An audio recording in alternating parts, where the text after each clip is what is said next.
Saat ini saya sangat kelelahan karena baru saja menakluk satu jogging track yang paling ekstrem di Kota Mbai, yaitu di Jalan El Tari.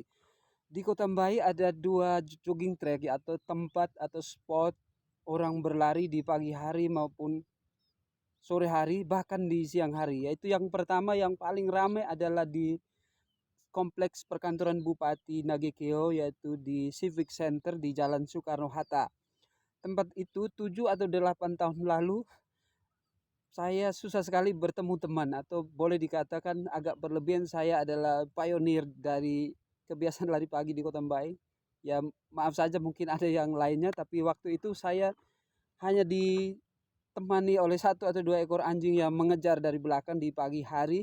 Butuh waktu 1 atau 2 tahun untuk mendapatkan satu orang, dua orang, tiga orang teman, dan kemudian tahun ketiga atau keempat saya baru mendapatkan satu dua gerombolan pemuda atau pelajar yang berlari pagi, atau ya jarang sekali sekedar berjalan-jalan mendengarkan musik kongko-kongko kemudian menghilang, barangkali kembali ke asrama. Dan hari ini sangat banyak jumlah orang dari berbagai latar belakang, ada masyarakat biasa, ada pemuda-pemuda barangkali pelajar atau mahasiswa yang sedang berlibur, juga politisi saya lihat juga banyak sekali yang membangun kebiasaan baru. Yang paling banyak adalah ASN, TNI, Polri ya. Di sana siang hari agak sepi sedikit, bahkan bisa saja kita jumpai satu atau dua orang. Paling banyak di sore hari. Sore hari di Civic Center kita temukan orang bahkan dari anak kecil ya. Dan ini merupakan bukti bahwa Kota Mbai terus bergeliat dari kebiasaan orang-orang, perekonomiannya, infrastrukturnya, macam-macam. Kita alami betul-betul sedikit mengalami kelambatan di tahun 2020 karena shock akibat COVID-19, dan 2021 ini kita lihat betul-betul kembali menggeliat. Saya kembali lagi ke lintasan yang saya nikmati atau paling saya sukai. Setelah sekian lama saya berhenti berlari pagi, saya akhirnya berpindah jalur ke El Tari ini. El Tari ini adalah jogging yang ya boleh dikatakan bukan untuk beginner ya, bukan untuk pemula, tapi untuk mereka yang berada di level advance. Karena tadi saya katakan lintasan ini sangat ekstrem. Dari sisi timurnya kita akan berlari menurun dengan tukikan yang sangat tajam, kemudian langsung dibalas dengan tanjakan. Jadi ada semacam efek rebound ketika kita ada di titik terendah.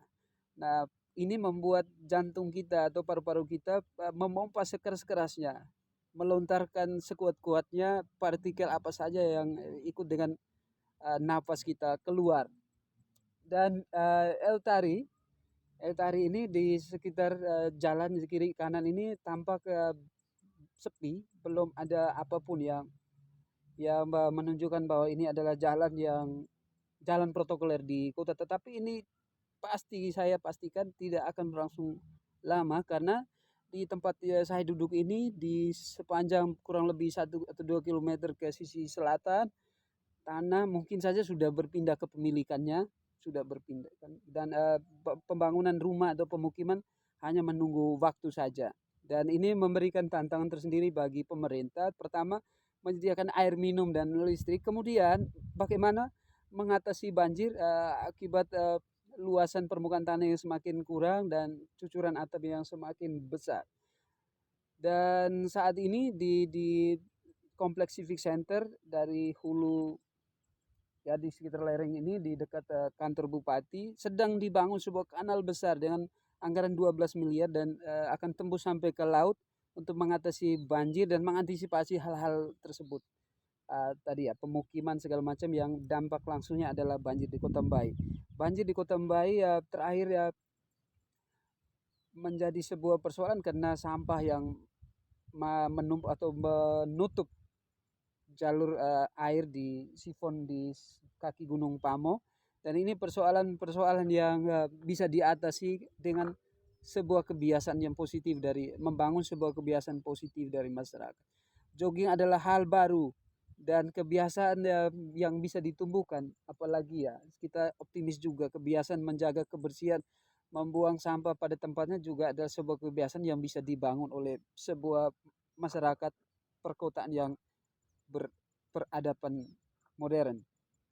Dan COVID-19 membawa saya untuk ini sudah berada di hari terakhir isolasi mandiri setelah berkontak erat dengan salah satu orang yang terkonfirmasi positif swab antigen, dan saya sebentar lagi akan menjalankan rapid antigen yang kedua kalinya atau yang terakhir. Jika doakan saja hasilnya kembali negatif dan bisa akan segera beraktivitas normal lagi, berkantor lagi.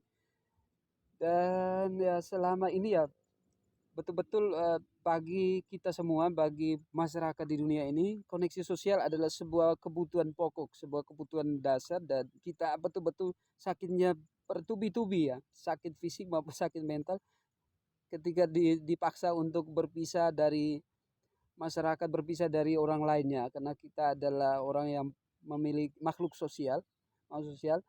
Dan tetapi COVID-19 menjadi tadi ya, lari pagi, lari sore hari, menjadi booster untuk kita kembali membangun koneksi dengan alam, natural connection.